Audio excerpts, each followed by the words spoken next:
ABC agro classes Udaipur के ई platform पर मैं डॉक्टर बीएस दादीज एक बार पुनः आप सभी विद्यार्थियों का हार्दिक अभिनंदन करता हूं।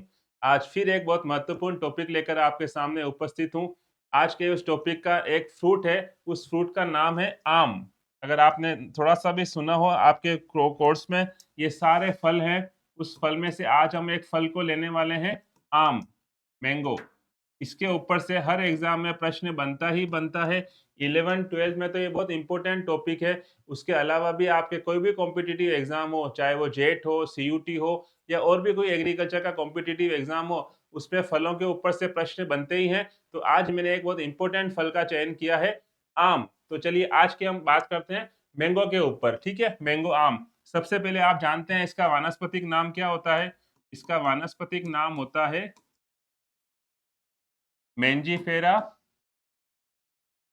इंडिका। Mangifera indica. अब देखिए, अगर आपसे पूछें आम के अंदर, तो इसका आपको पता है कि इसके कुछ दूसरे कुछ उपनाम भी हैं। इसे क्या कहा जाता है? इसे आप जानते हैं, इसे एम्बेसेडर ऑफ इंडिया भी कहा जाता है। याद रखिएगा इसको, एम्बेसेडर ऑफ इंडिया भी कहा जाता है। इसे राष्ट्रीय फल भी कहा जाता है, नेशनल फ्रूट। इसे बाथरूम फ्रूट भी कहा जाता है।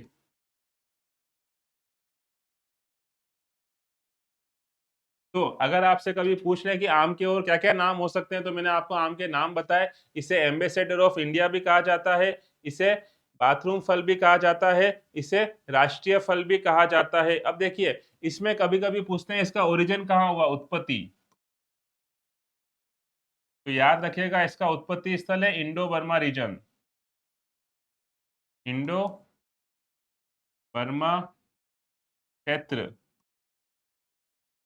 अगर कभी आपसे आम का उत्पत्ति स्थल पूछ लें, तो याद रखिएगा इसका उत्पत्ति स्थल है इंडो बर्मा क्षेत्र। अब देखिए, अगर आपसे पूछे कि आम के अंदर इसकी जो बेसिक इंफॉर्मेशन है, जैसे हम बात करते हैं इसका कुल क्या है, आम का कुल, तो याद रखिएगा आम का कुल है एनाकार्डियेसी। आम का कुल है एनाकार्डियेसी। इसमें अगर आपको 2n पूछ लें, तो इसका आंसर याद रखिएगा, इसके 2n होते हैं 40। इसके फल का प्रकार पूछ लें अगर आपको, तो इसके फल का प्रकार भी याद रखिएगा, प्रश्न बनता है इसके ऊपर।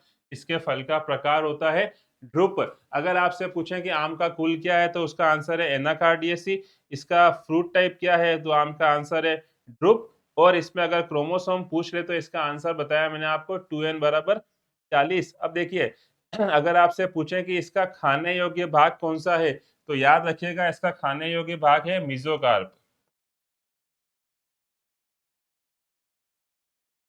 मीजोकार्प। ये जनरल इंफॉर्मेशन है किसके बारे में, आम के बारे में, कि आम का कुल क्या होता है, अनाकार्डियेसी। आम में 2n कितने होते हैं, 40।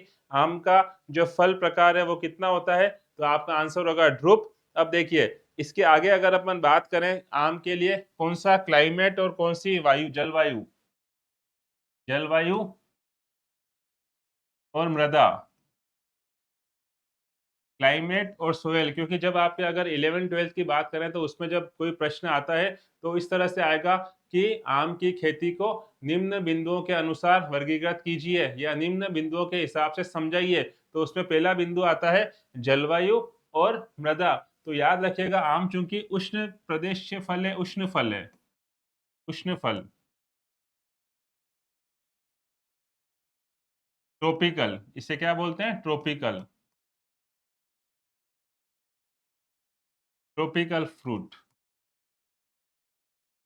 ट्रॉपिकल फ्रूट है, इसका मतलब इसमें जो तापमान की आवश्यकता होगी वो ज्यादा होगी। तो याद रखिएगा, इसको जो तापमान की रेंज होती है वो याद रखिए 22 से 27 डिग्री सेंटीग्रेड। इसके लिए जो एप्रोप्रिएट तापमान है, वो तापमान अगर आपसे पूछे, तो उसका आंसर होगा 22 से 27 डिग्री सेंटीग्रेड टेम्परेचर। ये उस एरिया के लिए बहुत सुटेबल होता है जहाँ पे बारिश जो होती है वो जून से सितंबर के बीच में होती है। जहाँ वर्षा जून से सितंबर के बीच में हो,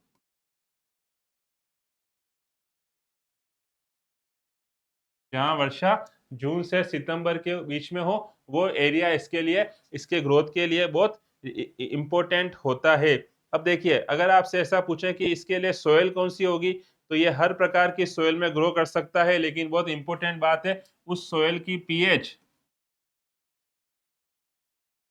7.8 से ज्यादा नहीं होनी चाहिए। ये चीज आप याद रखिएगा। इसकी जो भी मृदा आप यूज कर रहे हो, उसकी जो पीएच है वो 7.8 से ज्यादा नहीं होनी चाहिए। एल्यूवियल सोयल इसके लिए बहुत इंपॉर्टेंट होती है। एल्यूवियल सोयल जो होती है, एल्यूवियल सोयल, एल्यूवियल मृदा, जिसकी पीएच रेंज जो होती है वो 6.5 से 7.6 तक होती है, वो मृदा इसके लिए बहुत सुटेबल होती है आम की खेती के लिए। तो देखिए, इस तरह से आपको मैंने क्लाइमेट के बारे में बताया और मैंने आपको इसकी सोयल के बारे में बताया। अब देखिए, आम के ऊपर जब सबसे पहला अगर कोई एक ही प्रश्न बनता है, तो वो प्रश्न पहला बनता है इसकी किस्मों के ऊपर। आम की बहुत सारी किस्में हैं, आप जानते हैं। आम की किस्मों के ऊपर सबसे पहले प्रश्न बनता है, तो याद रखिएगा, परिपक्वता के आधार पर या पकने के आधार पर अगर आपसे पूछें, तो आम की वेराइटी को किस तरह से विभाजित किया गया? पकने की अवस्था के आधार पर, राइपनिंग के बेसिस पर।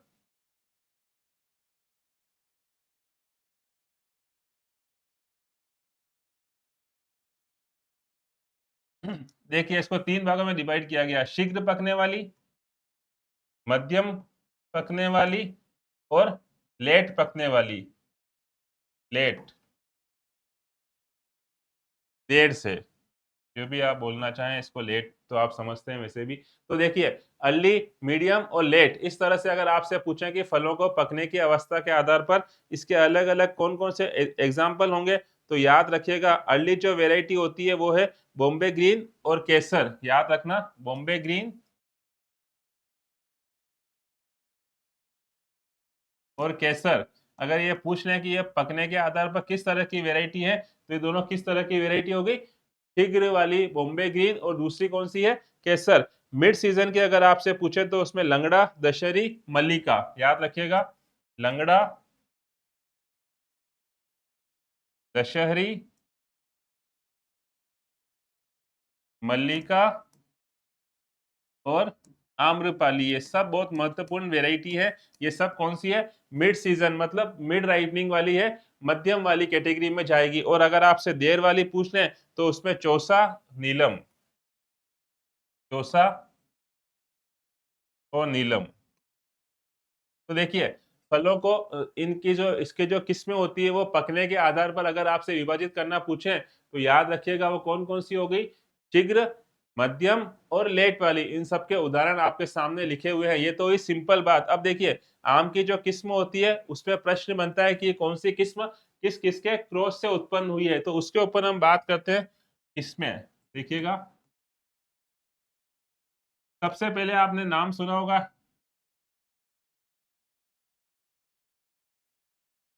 ये देखिए, ये एक तरह का क्रॉस है। और अगर आपसे पूछ ले कि ये जो ए है, इस ए का मतलब क्या है, तो याद रखिएगा, इस ए का मतलब है आम्रपाली। क्या मतलब है इसका? आम्रपाली, जो हमने अभी बात करी थी, आम्रपाली किस किस के क्रॉस से बनती है, तो याद रखिएगा, डी का मतलब दशहरी और एन का मतलब नीलम। तो आप इसको शॉर्ट फॉर्म में डीएनए बोल सकते हैं। डीएनए, दशहरी इंटू नीलम से क्या बना? आम्रपाली। अब देखिए, आपको इसको हल्का सा चेंज करना था। अभी आपने डीएनए किया, इसको एन और डी कर दीजिए। तो याद रखिएगा, अगर आपको एन डी पूछ लें, तो एन इंटू डी, तो उससे बन जाएगा एम। इसका मतलब क्या हुआ? नीलम इंटू दशहरी, इससे डेवलप होता है मल्लिका। तो याद रखिएगा, एक आपको मैंने बताया, दशहरी इंटू नीलम से क्या बनता है? दशहरी इंटू नीलम से बनता है आम्रपाली। और अगर आप इसको इस तरह से बोले, नीलम इंटू दशहरी, तो उससे किसका निर्माण होगा? मल्लिका का। अब देखिए, एक और इंपॉर्टेंट है, अगर आपने नाम सुना होगा, उसको बोलते हैं n into a equal to r. इसको शॉर्ट फॉर्म में बोलते हैं एन ए आर। अगर आपसे एन ए आर का पूछ लें, तो याद रखिएगा, नीलम इंटू एल्फांसो से क्या बनता है? रत्ना। आप जानते हैं, नीलम, सॉरी, ए का मतलब होता है अल्फांसो, और इससे निर्माण किसका होता है? रत्ना। तो देखिए ये तीन बहुत महत्वपूर्ण क्रॉस बताया आपको मैंने, डीएनए, एनडीएम और एनएआर। याद रखिएगा इनके क्रॉस के ऊपर प्रश्न बनता ही बनता है। अब देखिए एक और बहुत इंपॉर्टेंट है, रत्ना इंटू अल्फांसो अगर कर दें तो उससे निर्माण होता है सिंधु का। ये भी एक बहुत इंपॉर्टेंट क्वेश्चन है। रत्ना इंटू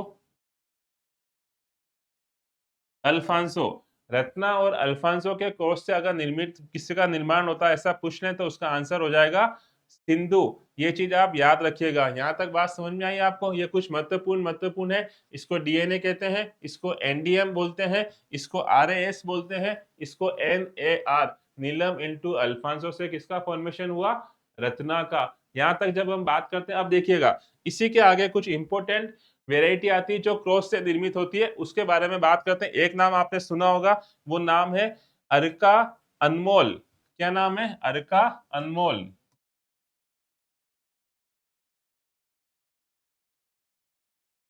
अर्का अनमोल। प्रश्न ये बनता है कि अर्का अनमोल किसके क्रॉस से निर्मित की गई है? तो याद रखिएगा अर्का अनमोल का जो निर्माण हुआ है वो अल्फांसो इंटू जनार्दन पसंद। याद रखिएगा अल्फांसो इंटू जनार्दन पसंद, इन दोनों से किसका निर्माण हुआ है? अर्का अनमोल का निर्माण हुआ है। ये चीज आप याद रखिएगा। अच्छा, इसके बाद अगर आपसे एक और पूछ ले, आप बताइए अर्का अरुणा, तो याद रखिएगा अर्का अरुणा। इन पे प्रश्न बनता है अर्का अरुणा। सेम प्रश्न बनेगा, अर्का अरुणा किस किस के क्रॉस से निर्मित हुई है? तो याद रखिएगा अर्का अरुणा जो निर्मित हुई है वो बेंगनपल्ली और अल्फांसो।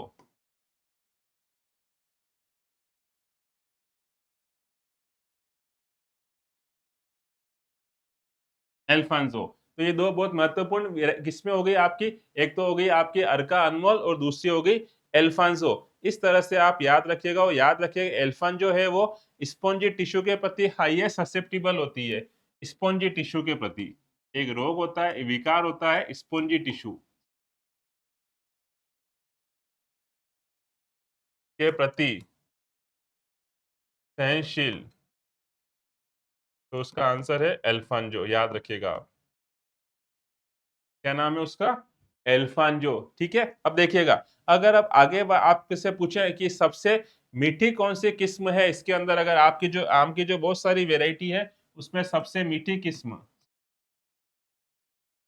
सबसे मीठी, तो याद रखिएगा उसका आंसर है चौसा। यह आम की सबसे मीठी किस्म होती है, उसका आंसर है चौसा। अब देखिए अगर आपसे ऐसा पूछे कि ऐसी कौन सी किस्म है जो जिसमें बोनी किस्म, अगर बोल दें आपको कि बोनी किस्म कौन सी है, तो याद रखिएगा आम की जो बोनी किस्म है, बोनी किस्म, वो है तोतापुरी। ये भी आप याद रखिएगा। बोनी किस्म कौन सी है? तो उसका आंसर हो जाएगा तोतापुरी। किस तरह की किस्म है? बोनी किस्मों के अंदर आती है। अब देखिए यहाँ पे एक इंपॉर्टेंट क्वेश्चन आता है कि ऑफ सीजन की किसी वेराइटी का नाम बताइए। ऑफ सीजन, ऑफ सीजन में कौन सी वेराइटी ग्रो कर सकते हैं? तो उसका एक इंपॉर्टेंट एग्जांपल है निरंजन और दूसरा मधुलिका। ये दोनों वेराइटी किस तरह की है? ऑफ सीजन में भी आप चाहो तो इनको ग्रो कर सकते हो। इस तरह से आपको इनकी वेराइटियों के बारे में पता होना चाहिए। किसकी वेराइटी के बारे में बात कर रहे हैं हम? आम की अलग अलग वेराइटी के बारे में। अब देखिए अगर आपसे ऐसा पूछ रहे हैं कि आम में प्रवर्धन, प्रोपोगेशन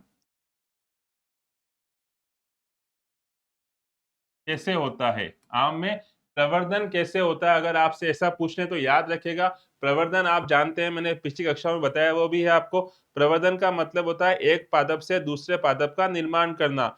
ये हम बीज से भी कर सकते हैं और इसके अलावा किसी वानस्पतिक भाग से भी कर सकते हैं। लेकिन अगर आपसे पूछे कि आम के अंदर कौन कौन सी होती है, मुख्य रूप से तो सीड तो है ही है, मुख्य रूप से क्या बीज तो है ही है, बीज।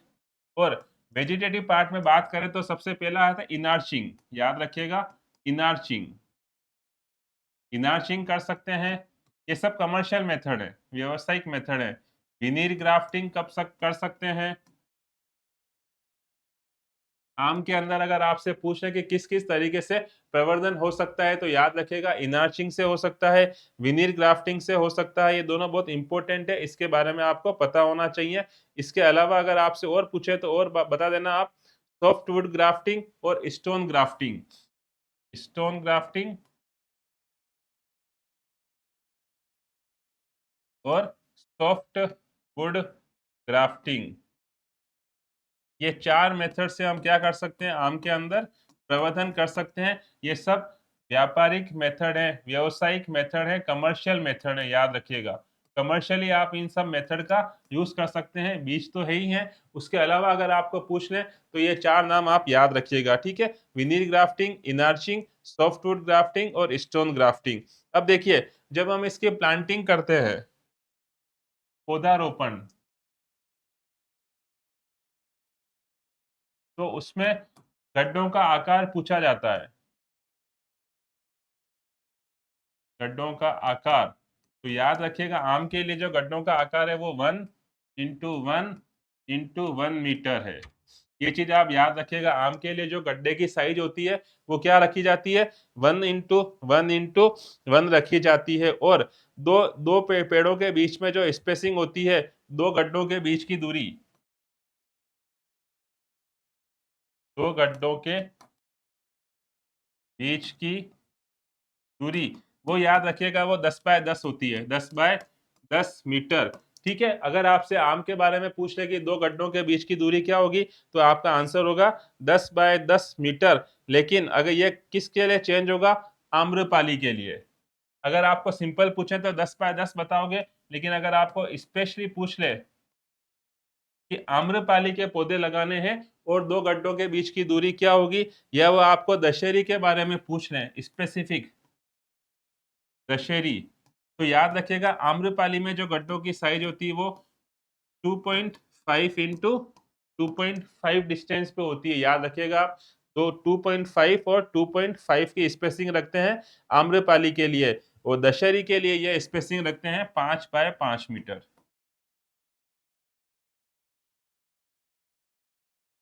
5 × 5 मीटर। तो याद रखते हैं, अगर आपको स्पेसिफिक पूछा तो आपका आंसर हो जाएगा दशहरी के लिए 2.5 × 2.5 मीटर, सॉरी आम्रपाली के लिए 2.5 × 2.5 मीटर, दशहरी के लिए आपको बता दिया मैंने। और अगर आपसे सिंपल पूछें कि दो गड्ढों के बीच की दूरी क्या होगी, तो उसका आंसर आप क्या बताएंगे, 10 × 10 मीटर। ठीक है। अब देखिएगा, नेक्स्ट बात करते हैं। जब हमने गड्ढे की निर्माण कर लिया, गड्ढे के बीच की दूरी देख ली, अगर हम बात करें इसमें ट्रेनिंग और प्रूनिंग, ट्रेनिंग और प्रूनिंग,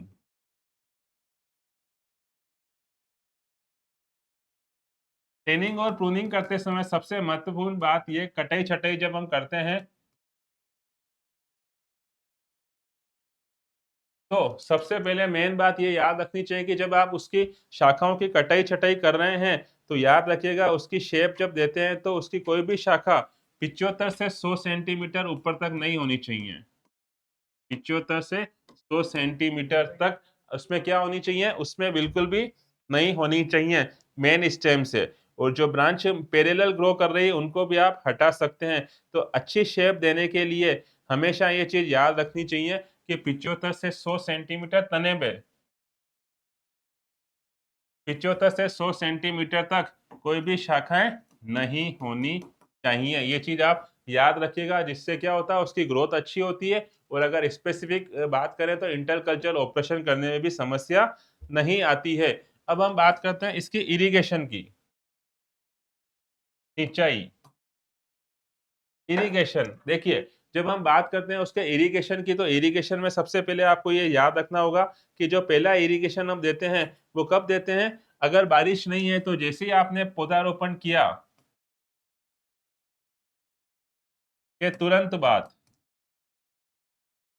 अगर बारिश नहीं हुई है तो पौधारोपण के तुरंत बाद आप इसको सिंचाई करेंगे सबसे पहले। ये चीज आप याद रखिएगा। अगर सिंचाई नहीं है, सॉरी पानी बारिश की नहीं हो रही है, तो पौधारोपण के तुरंत बाद आप क्या करेंगे, सिंचाई कर देंगे। इसके अलावा अगर आपसे ऐसा पूछे तो आप क्या करेंगे, गर्मियों के अंदर हर वीक, हर सप्ताह, गर्मियों में हर सप्ताह आप एक बार इरिगेट करेंगे। और यही अगर सर्दियां हो तो सर्दियों में 2 सप्ताह में, सर्दियों में 2 सप्ताह में आप उसमें सिंचाई करेंगे। ये चीज आप याद रखिएगा। अगर आपसे ऐसा पूछ रहे हैं तो आप गर्मियों में क्या करेंगे, हर सप्ताह सिंचाई करेंगे, और सर्दियों में आप हर 2 सप्ताह के अंदर सिंचाई करेंगे। याद रखिएगा, जब आप इसके फल जब आ रहे होते हैं तब मृदा में पूर्ण रूप से मॉइस्चर होनी चाहिए। फल आते समय, फल आने के समय मृदा में उपयुक्त नमी होनी चाहिए। ये चीज आप याद रखिएगा, जिससे फल अच्छा आता है उपयुक्त नमी होनी चाहिए। अगर वो नमी नहीं होगी तो फ्रूटिंग जो होती है वो सही ढंग से नहीं हो पाएगी। तो ये आप याद रखिएगा कि उस समय बारिश नहीं हो, इरिगेशन मत करिए, लेकिन उस समय नमी होनी चाहिए किसके अंदर, उस जमीन के अंदर जहाँ पे आप उसमें ग्रो कर रहे हैं। तो ये आपको सिंचाई के बारे में पता होना चाहिए। अब देखिए, disease and insect, disease and insect, रोग एवं कीट। तो देखिए, रोग का अध्ययन हम पैथोलॉजी में करते हैं, कीट का अध्ययन हम एंटोमोलॉजी में करते हैं। तो इसमें जो मेन कीट लगता है वो है, सबसे पहला कीट है मैंगो मिलीबग। आपने नाम सुना होगा, मैंगो मिलीबग। ये बहुत इंपॉर्टेंट है, इसका कीट है मैंगो मिलीबग। मैंगो मिलीबग इसका एक बहुत इंपॉर्टेंट कीट है जो आपको पता होना चाहिए, मैंगो मिलीबग। अब देखिए, मिलीबग का जो वानस्पतिक नाम होता है वो नाम होता है, जंतु वैज्ञानिक नाम जो होता है, साइंटिफिक नाम जो होता है वो होता है ड्रोशिका मेंजीफेरी। याद रखिएगा, ड्रोशिका मेंजीफेरी। ये इसका क्या होता है,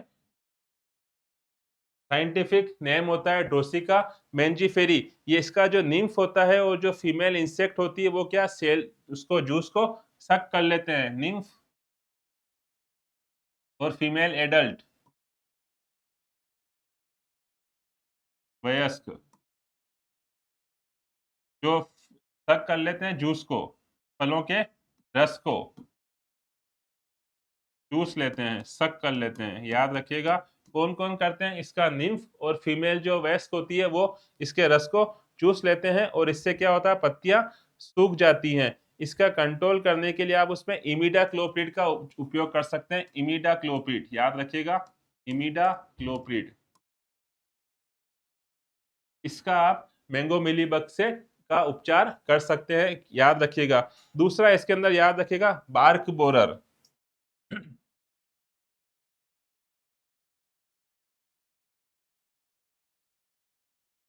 छाल भेदक। ये एक इंसेक्ट लगता है, इसके अंदर पेस्ट लगता है जिससे कहा जाता है छाल बेदक। इसका जो नाम होता है वो इंडरमेला स्पीशीज होता है, याद रखिएगा, इंडरमेला स्पीशीज।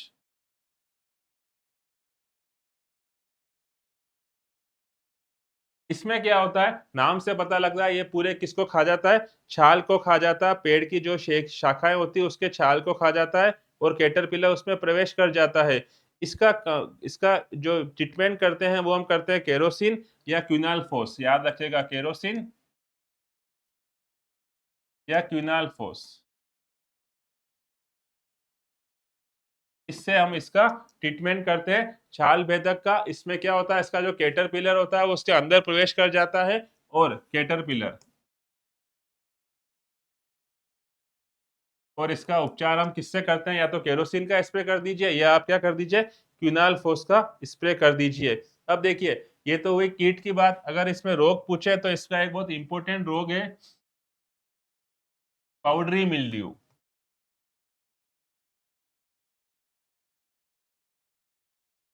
पाउडरी मिल्ड्यू, ये इसका एक रोग है आम का। पाउडरी मिल्ड्यू के अंदर क्या होता है, पाउडर जैसा सरफेस पे नजर आता है पत्तियों के ऊपर, फ्लावर्स के ऊपर और फल के ऊपर। उससे क्या होता है, पत्तियां नीचे गिरना आरंभ कर देती है, और इससे बचने के लिए बहुत सिंपल सा है, सल्फर का स्प्रे करिए या केराथेन का उपयोग करिए। पत्तियों, फल और फूल पर सफेद पाउडर जैसा पदार्थ नजर आता है। और इसका अगर आपको उपचार करना है तो आप याद रखिए सल्फर और केराथिन याद रखिएगा। दूसरा एक इसमें इंपॉर्टेंट डिजीज होता है, उसका नाम है एंथ्रेक्नोज। एंथ्रेक्नोज एंथ्रेक्नोज नामक जो रोग होता है इसके अंदर, वो एंथ्रेक्नोज रोग जो होता है वो कोलिटोट्राइकम स्पीशीज से होता है। किससे होता है याद रखिएगा, कोलिकोट्राइकम।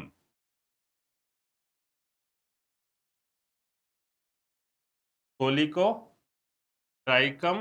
स्पीशीज, इससे रोग होता है एंथ्रेक्नोज कोलिकोट्राइकम स्पीशीज। इसमें क्या होता है, भूरे रंग के छालों जैसे धब्बे नजर आते हैं। भूरे रंग के धब्बे, भूरे रंग के धब्बे, क्लिस्टर, छाले जैसे। और अगर आपको पूछें कि एंथ्रेक्स रोग जो होता है, एंथ्रेक्नोज जो होता है, इसका ट्रीटमेंट किससे करते हैं, तो इसका ट्रीटमेंट हम करते हैं मेनकोजेब से। याद रखिएगा इसका ट्रीटमेंट किया जाता है मेनकोजेब से।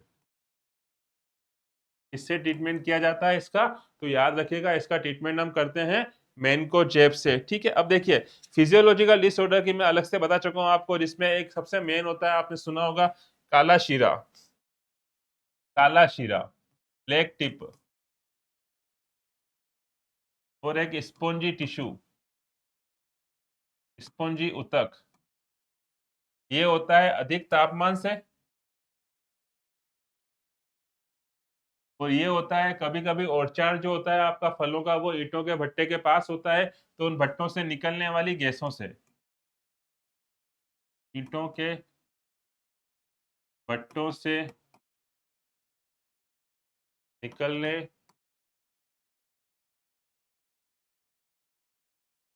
जैसे CO हो गया, SO2 हो गई, इन कारण से क्या होता है काला शीरा रोग होता है इसके अंदर, ये आप जानते हैं। इल्ड की जब हम बात करें, उपज, इल्ड, इल्ड की जब हम बात करते हैं, उपज कितनी होती है, उपज की जब हम बात करते हैं तो याद रखिएगा इसकी जो उपज होती है वो एक मैंगो का जो ट्री होता है उससे 80 से 100 किलोग्राम,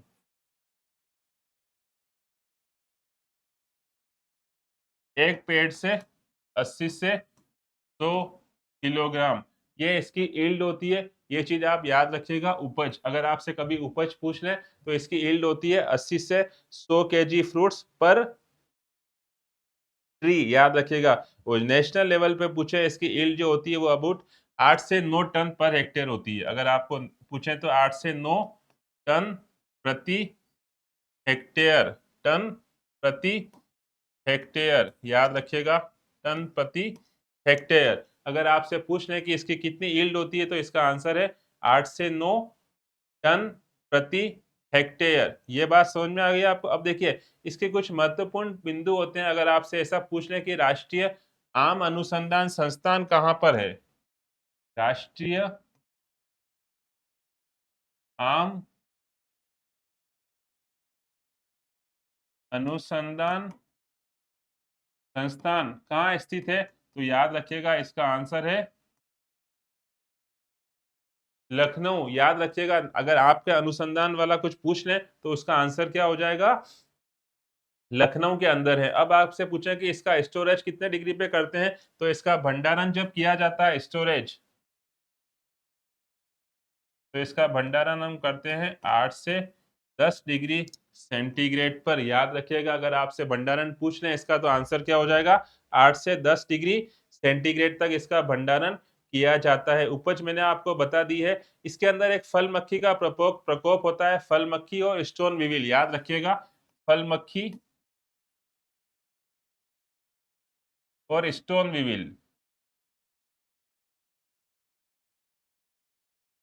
इसका ट्रीटमेंट करने के लिए एक ट्रीटमेंट यूज करते हैं जिसे हम बोलते हैं वेपर हीट ट्रीटमेंट। याद रखिएगा, वेपर हीट ट्रीटमेंट, वाष्प उष्मा उपचार।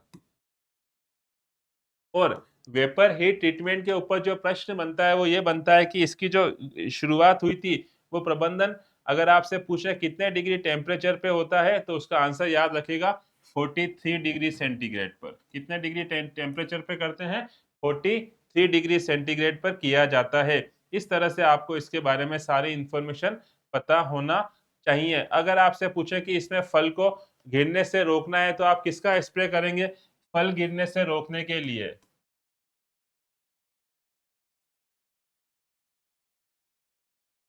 तो याद रखिएगा फल गिरने से रोकने के लिए 2,4-D का स्प्रे किया जाता है। ये बहुत इंपॉर्टेंट प्रश्न है जो आपको पता होना चाहिए। इस तरह से हमने जो बात करी आज, वो किसके बारे में बात करी? आम के बारे में बात करी। एक और किस्म अगर आपसे पूछ लें इसमें मंजीरा किस्म होती है, वो किस का क्रॉस है? मंजीरा रुमानी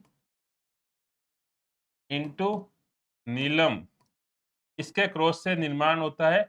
एक वेराइटी है उसका नाम है मंजीरा। ठीक है, तो इस तरह से आज हमने आम के बारे में बहुत डिटेल से स्टडी करी। आम के बारे में मैंने आपको डिटेल से हर बिंदु समझाने का प्रयास किया है। उम्मीद करता हूं कि आपको ये क्लास समझ में आई होगी। इसी तरह के वीडियो रेगुलर प्राप्त करने के लिए जुड़े रहिए आपके अपने एबीसी एग्रो क्लासेस उदयपुर परिवार के साथ। बहुत बहुत धन्यवाद आप सभी का।